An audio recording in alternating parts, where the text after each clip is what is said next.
8h03 em Campos, de volta com Folha no Ar ao vivo aqui pela Folha FM, ao vivo também pelo Face, YouTube, Instagram. Você confere este programa, daqui a pouco é editado em podcast, que a gente tira essa parte do intervalo, fica só o conteúdo legal aí em todas as plataformas tocadoras de podcast.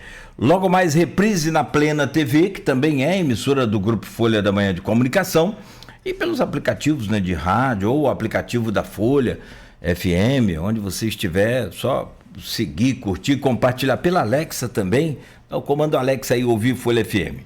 8h03 em Campos, no oferecimento de Proteus, Unimed Campos, Laboratório Plínio Bacelar, vacina Plínio Bacelar, rede também de Radimed Diagnósticos por Imagem.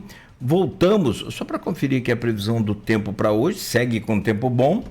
A máxima hoje é de 30 graus, a mínima de 22, agora faz 26 graus, sol com a chegada aí do verão, que foi ontem, por volta do meio-dia.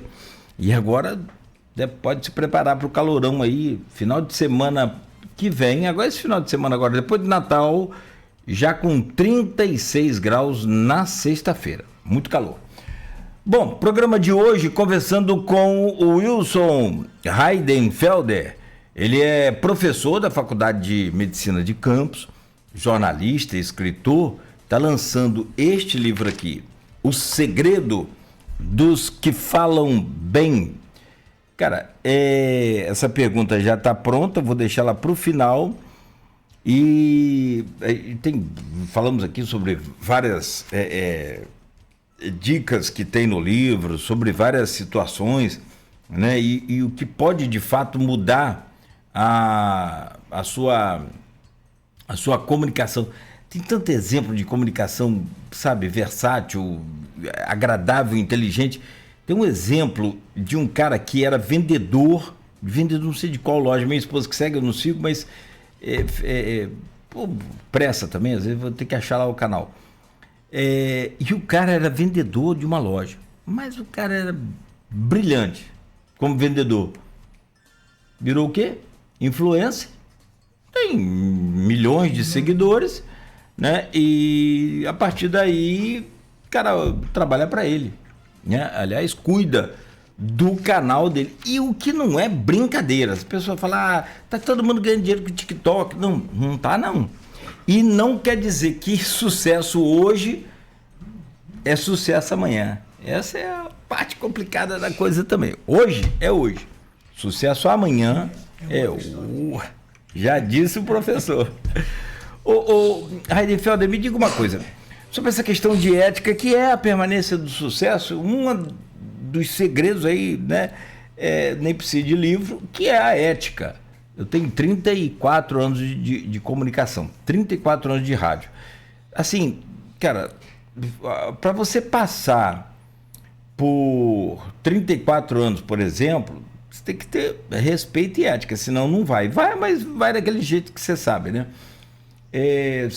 Poxa, eu já fiz de tudo em comunicação. O que eu acho mais difícil é transmitir 7 de setembro. Porque isso é difícil. Além do calor dos infernos, você tem que narrar aquela... Tá passando aqui o batalhão da polícia. Bicho aqui, troço doido. Corrida de bicicleta, carnaval, futebol. O que você imaginar, a gente já fez desse mundo aí.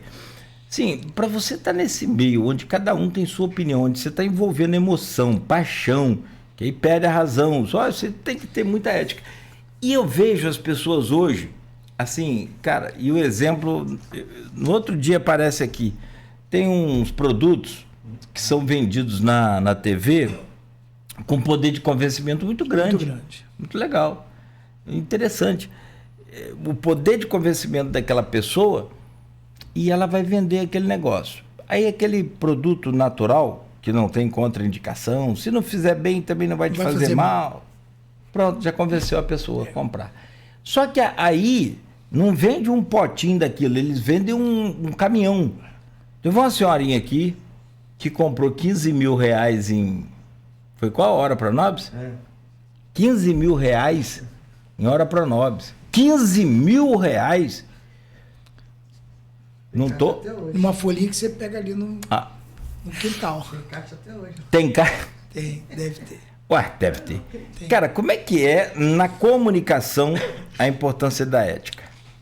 Então, rapaz, eu acho que de algum jeito você tem assistido meus cursos. Porque você vai desencadeando a coisa. Vou te apresentar alguns personagens. Você vai me dizendo. Steve Jobs, Malala, Papa Francisco, Martin Luther King, Adolf Hitler. O que essas figuras têm em comum? Comunicação. Só. Aí as pessoas me mas por que você bota o Adolf Hitler na mesma posição desses outros 4 que são assim são brilhantes, que fizeram o mundo caminhar? E eu pergunto, o que eles têm em comum? E todo mundo diz. A comunicação, o poder da comunicação, o poder do convencimento. Mas o que diferenciam eles? O bem e o mal. Ou o bem e o mal, ou para onde você quer levar a sua comunicação. A comunicação então, pro bem e pro mal. Então, quem define para onde vai a minha comunicação sou eu. De que maneira eu quero utilizar a minha comunicação sou eu. Obviamente, você paga o preço por isso. Né? Você vai pagar o preço por ser um Papa Francisco ou vai pagar o preço por ser um Adolf Hitler. Mas você vai me dizer, mas no meio do caminho tem gente que inclusive apoia o Adolf Hitler, mas porque fez uma escolha de lado. Se é acertado ou não, talvez não caiba a mim ou a você em dizer porque não está de acordo com a nossa ética, com a nossa conduta, como a gente faz. Agora, o que eu digo para os meus mentorados, nas mentorias que eu vou desenvolvendo é isso. Você tem a comunicação na mão. Eu lembro bem, no período, quando eu estava recém-casado ainda, eu devia ter, a minha filha mais velha, hoje está com 35 anos, devia ter uns 3, 4 anos de idade, eu era ministro, eu não era ministro eucarístico, mas eu era ministro da palavra numa capelinha lá no bairro da Penha, que hoje é uma paróquia. E eu tinha um grupo de oração toda segunda-feira, tem um tipo Nelinho, que até hoje está aí, eu tinha um grupo desse em que eu tinha uma prédica no Evangelho muito forte. E aí, certa vez, eu terminei o encontro, igreja lotada, eu saindo, do outro lado da calçada, em frente à igreja, estava uma família de protestantes. Havia um pastor com a sua esposa, sua filha, e ele me parou e ele me perguntou se eu não queria ir para a igreja dele. Que se eu fosse para a igreja dele, para ser pastor na igreja dele, que até a faculdade da minha filha já estaria paga, porque que eu deveria ir para a igreja dele. Eu agradeci muito, me senti muito lisonjeado. Falei que se ele quisesse eu iria na igreja dele para dar uma palavra, mas que eu segui o catolicismo naquela época, né?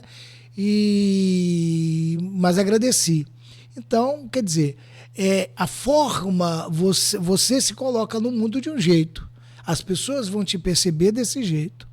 E aí você vai desenvolver a sua comunicação, também está dentro dos seus valores. Nós, enquanto jornalistas, a gente tem uma discussão muito, muito ampla sobre a questão da isenção, né, da opinião, que nós não podemos fazer juízo de valores. Não existe isso. Você não vai dar uma notícia aqui totalmente isento daquilo que você acredita, que está dentro dos seus valores, como você vê o mundo, e isso você vai tender para alguma coisa. E na comunicação não é diferente. É óbvio que nós vivemos um momento, e não é no Brasil, é no mundo inteiro, de dualidade muito grande. Tanto é que hoje a guerra já deixou até de ser guerra política para ser guerra religiosa. Se você está no grupo tal, você está no bem, se você está no grupo tal, você está no mal. Já é uma guerra e a nossa cultura, que é uma cultura extremamente influenciada pela religião, desde os tempos de colonização, a gente acaba caindo nisso. E aí, quem está falando a verdade? Quem é que está com a verdade? No meio disso tudo está a comunicação e seu poder de persuasão.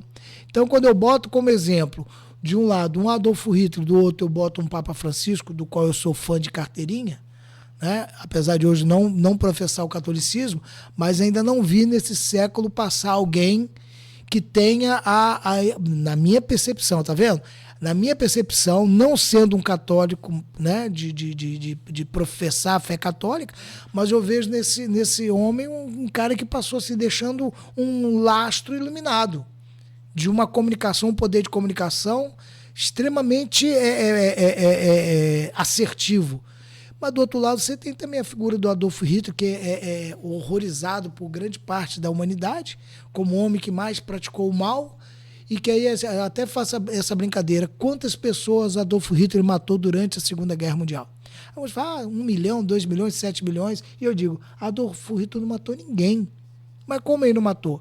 Ele não matou, mas ele influenciou para que matassem 7 milhões por ele. Então foi o poder da articulação da palavra dele, da influência da oratória dele, que levou uma nação a matar um povo inteiro. Tem ojeriza desse nome e tenho preocupação até de usar comparativos, mas no fundo você não está errado. Não tem para onde correr. O cara, sinceramente... Você escolhe para onde você vai. Foram mais de 50 milhões de pessoas mortas na Segunda Guerra e só de judeus 6 milhões. Né? Quase 7 milhões. Quase 7 milhões, loucura. Cara, o seguinte, e daí a gente vai caminhar para aquela pergunta do milhão, que é o tema do livro, o segredo dos que falam bem. Qual é o segredo? Quando eu comecei a pensar o título, né? Aí vem uma série, você faz tipo um brainstorm, né? Bota vários títulos, vai arrumando e tal. E eu vou dizer para você que talvez esse tenha sido o último dos títulos que eu havia pensado, porque as pessoas têm uma grande interrogação. Se eu me comunico, se eu falo, se eu não tenho problema de lábio leporino, se eu não tenho problema de língua... Por que eu não consigo me comunicar como eu gostaria? E aí eu volto ao início da nossa entrevista, quando você me pergunta, e eu falo sobre a questão do emocional trabalhando para antes da questão técnica. O segredo dos que falam bem está, primeiro, em uma boa escuta ativa. Eu creio nisso. Fala bem quem lê bem, mas fala melhor quem lê e quem escuta bem. Você ouvir a sua plateia, você ouvir, isso vale tanto para quem vai falar para 100 pessoas, 1000 pessoas ou uma pessoa. Eu já fui uma pessoa extremamente irritada se eu estivesse conversando com alguém que eu percebo. É fato isso, minha esposa me chamava muita atenção nisso. Eu estou conversando com alguém, se eu percebesse que aquela pessoa não tinha uma informação que me interessasse, ou que eu achasse muito, como é que eu posso dizer, pueril, eu simplesmente deslocava daquela comunicação, não dava atenção. Isso é chato até de falar. Mas como a gente vive para evoluir, eu acho que eu evoluí bem nisso. Eu entendi que a minha comunicação, ela começa no momento que eu percebo o meu público ouvinte. Eu dou um exemplo de uma das técnicas que eu utilizo hoje para mim e tenho ensinado aos meus mentorados com relação a como você se preparar para falar em público. Olha que bacana. A maioria dos palestrantes, normalmente se está no teatro, fica sentado no auditório, lá atrás, aguardando ser anunciado, né? Com vocês, Cláudio Nogueira, papapá, e o cara entra, foco de luz em cima, todo mundo batendo palma e tal. Acho que eu criei essa técnica, porque até então não vi nenhum palestrante fazer. Se eu tenho uma palestra que está marcada para 3 horas da tarde, eu chego pelo menos 1 hora antes. Se tiver um intervalo, um coffee break, alguma coisa, eu estou nesse coffee break conversando com as pessoas. Alguns, quando as pessoas já me conhecem, sabem que eu serei o próximo palestrante. Mas quando eu estou numa cidade que ninguém me conhece, eu estou ali ainda quase que como um cliente oculto. Eu estou ouvindo essas pessoas, sabendo a expectativa delas e tal. E quando eu tiver para começar a palestra, eu sento na plateia lá atrás. E quando eu sou anunciado, eu vou pelo meio, as pessoas aplaudindo, esperando a expectativa de eu sair do palco, e eu estou saindo dentre eles. E vou agradecendo a um pela presença, agradecendo o outro. Ali tem 2 movimentos. Primeiro, porque as pessoas não pensam nisso, não acham que não é. Mas eu também fico ansioso para falar em público. Eu posso ter 30 anos. Jô Soares falava que toda a estreia dele, ele tinha as mesmas sensações de uma primeira estreia, do primeiro espetáculo dele, a mesma ansiedade, o mesmo frio na barriga, o mesmo nervosismo, isso é normal. O dia que eu perder isso, eu vou perder a prática de falar bem. Tenho certeza disso. Então, ao sair do meio da plateia, eu já criei conexão, eu já ouvi a minha plateia, já fiquei mais confortável porque eu entendi o movimento e no palco eu consigo me colocar de maneira mais habilidosa, mais atenciosa, mais focado naquilo que eu estou falando, mas principalmente naquilo que eu estou ouvindo. Então eu percebo quando minha plateia, se eu perceber, por exemplo, que eu estou falando, começou muita gente no celular, tem alguma coisa errada. Ou se começar a levantar alguém para ir embora, tem alguma coisa errada. Então, você precisa aprender, inclusive, a mudar a rota. Não é que você vai mudar o discurso ou mudar o conteúdo, mas mudar a forma como você está apresentando. Então, o segredo está muito nisso. É entender, principalmente, aí o recorte. O segredo de falar em público, primeiro, é entender o seu estado de origem. Por que você não fala como você gostaria? E depois é exercício. Eu digo que é conhecimento, habilidade e atitude. Conhecer o que você está fazendo, exercitar o que você está fazendo e tomar atitude. Então eu digo sempre, se você é católico, não espera alguém vir te chamar para ler na missa. Pede para ler na missa.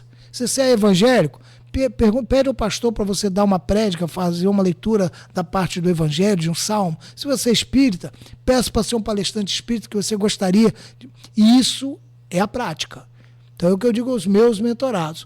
Você vai aprender tudo, você vai destravar, mas você precisa ter continuidade. Não perca a oportunidade de falar em público. Muito bom. E comunicação, na era da comunicação diversificada, variada, ampla e restrita, é tudo. E vale ouro. E vale ouro. E vale ouro. E aí agora já não é quem... Porque tem um outro detalhe também, cara. Não é quem se comunica só mais. É quem se comunica e como você se comunica. Porque, não é? Você tem hoje, como eu disse, todo mundo pode se comunicar sem problema algum. Antes você tinha restrição só das rádios, das TVs e tal.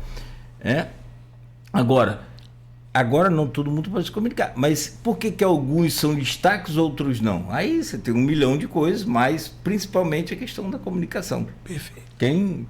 Quem se comunica bem, isso em termos de prática, né? Para cada canal, um propósito, mas é isso. Cara, aqui, vamos virar essa chave para a gente falar do... Então, o livro, você vai... Me refresca o que você falou. Então, a princípio, o livro... Nós temos hoje um problema crônico na cidade, que eu espero no próximo ano estar resolvendo, não só para mim, mas para os autores campistas. Hoje, nós não temos uma prateleira onde colocar nossos livros.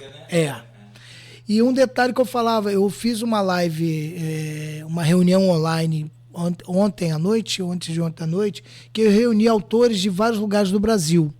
Eu tenho um grupo que eu participo, que eu fui convidado a ajudar a administrar, que reúne autores de todo o Brasil. Uma coisa que nos chamou muita atenção, eu comentei. Nunca se produziu tanto livro em período que se dizia que ninguém lê mais livro. Por que será? As pessoas estão sentindo falta disso. Então, a produção literária no Brasil está muito grande. E hoje a gente vende tanto físico quanto online. Você pode vender o mesmo livro que está na sua mão físico, aí eu posso ter ele hoje no digital. Ele já está sendo preparado para ser vendido na Amazon, por exemplo. Ele vai ser vendido lá e você vai ter 2 modalidades. Você pode comprar ele como um e-book, né, um livro digital, ou físico. O físico, eu vou receber uma informação e o meu único trabalho é colocar nos correios para chegar até a sua casa. Isso vai ser uma modalidade. Mas a gente está pensando para o próximo ano, com a criação do ponto de cultura da casa lá do Dr. Wilson Paes, de ter um ponto de venda de livros de autores campistas, porque eu acho que a gente precisa disso e aí precisa voltar. Antigamente nós tínhamos a Olivo Verde, nós não temos mais. E as livrarias que vêm de fora só vai vender livro de editoras, das grandes editoras. Então o autor local, que é o chamado autor independente, ele está sem vitrine. Então a gente vai criar essa vitrine. E aí já atrai para outras, um cafezinho, exatamente, uma roda de conversa, um bate-papo, tal. E essa vai ser lugar para lançamento de novos livros. Então a ideia é essa. E ali é legal porque é no coração, né? Coração da Pelinca da cidade, e tal. da Pelinca. Eu acho que fica muito bom. E aí, quer dizer, mais uma estratégia nossa é com relação à nossa Agenda 2026, que é o projeto da Masterclass Oratória Descomplicada. Fala sobre ela então, pra gente fechar esse bloco, que eu acabei não anotando aqui pra gente falar, mas Masterclass é o quê? É uma turma especializada em Master? Como é que é isso? Vou ser muito sincero, isso é coisa da minha social media. Porque é aquele negócio... por incrível que pareça, o marketing digital para mim ainda é uma grande dificuldade, viu? Não vou mentir, não. Tem coisas que ela fala assim, Wilson, faz assim. Cara, não sou eu isso, entendeu? E aí eu tenho que estar adaptando. Então ela falou assim, olha, vamos criar um evento para o próximo ano. Em vez de chamar de workshop ou de oficina, eu gosto de chamar de oficina. Oficina de oratória. Olha, isso não vende. O que vende é Masterclass. Pô, então eu vou me render ao Masterclass, que é uma turma master, em que você reúne um grupo interessado no seu produto, no meu caso, aprender técnicas de como você ressignificar a sua comunicação, criar gatilhos de autoridade, porque existe isso também. Eu vou te confessar uma coisa aqui agora. Eu gosto de vir, mesmo que eu seja meio Roberto Carlos, uma vez por ano, mas eu gosto de vir no seu programa, que você é uma das poucas pessoas que me entregam o meu gatilho de autoridade da melhor maneira possível sem saber. Porque o meu gatilho de autoridade é o meu nome. Eu descobri isso em uma palestra na UAB. Wilson Heidenfelder. Porque o Heidenfelder, cada um fala de um jeito. Você quer ver por que eu não uso meu pai, que tadinho? Vai reclamar, meu filho, você vai morar em Campos, usa o Sepúlveda. Falei, pai, esse nome é impronunciável. Não dá nem pra cantar com aquelas vietinhas de rádio AM. Exato. O Nogueira já sai. Rápido, né? Nogueira. Agora, Sepúlveda. Primeiro que a pessoa olha pra... E quando a pessoa liga do telemarketing? Nem imagino quanto seu... Como é que ele fala? Nossa! Alô, é seu Cláudio Sepúlveda? Eu, não. Tchau. Então, o meu gatilho de autoridade... Então, você descobrir qual é o seu gatilho de autoridade que te impulsiona a falar no palco... É extraordinário. Então, na Masterclass, nós vamos entregar vamos botar assim, um kit, e dentro desse kit você vai receber o livro. Então, você vai receber um manual, que eu não tenho apostila de curso, eu tenho um manual, que desse manual você vai trabalhando várias ferramentas para entender de autoconhecimento, roda da vida, análise SWOT, usando ferramentas do coach, da neurociência, entendeu? Para você entender o seu perfil, criar o seu avatar, olha isso, criar o seu avatar de comunicação, descobrir qual é o seu gatilho de autoridade e te entrega umas técnicas práticas para você exercitar. Então, nesse Masterclass, onde você vai encontrar, de fato, o livro O Segredo dos que Falam Bem. Mas é óbvio que a gente vai caminhar para o lançamento dele nas redes sociais, nas plataformas digitais, para que a gente possa botar ele para dar aí. Recentemente conversamos aqui com o Dr. Andral Tavares, figuraço, extraordinário, não só um brilhante jurista, advogado, mas... Professor de oratória. Professor de oratória. E pro advogado, por exemplo, pro jurista, uma sustentação num júri é fundamental. Fundamental, pena que os cursos de oratória, desculpe se te cortar, tem muito pouco de oratória. É, às vezes, um período só que vai se tratar sobre oratória. Da prática da oratória. Os caras treinam bater escanteio a semana toda. Chega no domingo e ainda erra, então tem que treinar. E quanto mais você pratica, melhor fica, né? Não tem assim. E, cara, assim, anunciamos aqui um curso que ele fez agora no fechamento do ano também, sensacional, eu lembrei dele. E você fala, a oratória não só para você, na sua prática diária aí, da sua empresa, mas como outras profissões, várias delas, essa, por exemplo, é uma. né, um júri, sustentar um júri ali num julgamento, num tribunal de justiça. Se vai decidir ou não, dizem que isso não importa, mas se for bem, você tem o poder de convencimento de um júri, enfim. Mas, 80% de chance. não é? Porra. Agora, seguramente, se for mal, a chance de você sair bem vencedor de uma causa dessa é quase que impossível, né?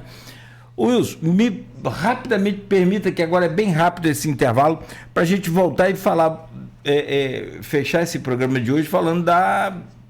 Você agora é um imortal também? É verdade. Aí, ó, não tem diabetes, não tem esse negócio que Nada. Resolvemos esse problema aí, gente. Resolvemos. Tá na Academia de Letras do Brasil, da Unidade Campos. Vamos falar como é que você chegou lá, quem é que é o seu patrono, o seu indicador lá e qual cadeira que você assume, enfim, falar um pouco dessa história também. São 8h29, estamos, né, com o Folha no Ar ao vivo aqui pela Folha FM, pessoal participando, interagindo com a gente aqui no Instagram, no Face, no YouTube também, né? Sejam todos bem-vindos. Vamos em frente, são 8h29 em Campos. Oferecimento de Proteus, Unimed Campos, Laboratório Plínio Bacelar, vacina Plínio Bacelar, e também de Radmed Diagnósticos por Imagem. Já voltamos para continuar essa conversa aqui com o Wilson Heidenfelder, ao vivo na Folha FM. Segura aí, é jogo rápido e a gente volta a seguir.